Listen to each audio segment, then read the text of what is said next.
Projekt Vseslovensko petje src je namenjen oživljanju slovenske glasbe, oživljanju slovenskega petja, slovenskih pesmi. Danes mladina želi poslušati samo še tuje skladbe in prav je, da se jih ponovno spomni, da imamo tudi Slovenci zelo lepe, prelepe, čudovite pesmi, katerih so bili tudi danes gledalci tukaj, bolni otroci in osebje, deležni. Seveda nahajamo se v bolnišničnem okolju, zdravijo zdravniki, medicinsko osebje, medicinske sestre, zdravi pa lahko tudi glasba, kaj ne? Absolutno. Glas je najstarejši inštrument, je duša in srce nas samih in brez glasbe kaj smo? Ne veliko.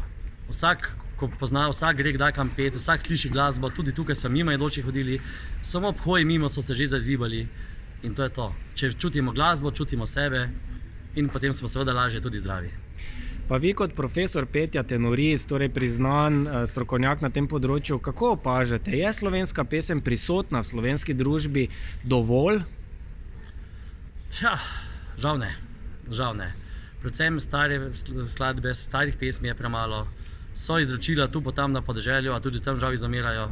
Temu tudi namenjeno dejansko vse slovensko petje s srci, da se tukaj vendarle malce nadgradimo. In prav je, da se jih res spomne otroke na to. Otroci morajo tudi to poznati, to je izročila, to je kultura in to je naša kultura. Torej se, predvidevam, vidimo spet prihodnje leto. Absolutno, z največjim veseljem.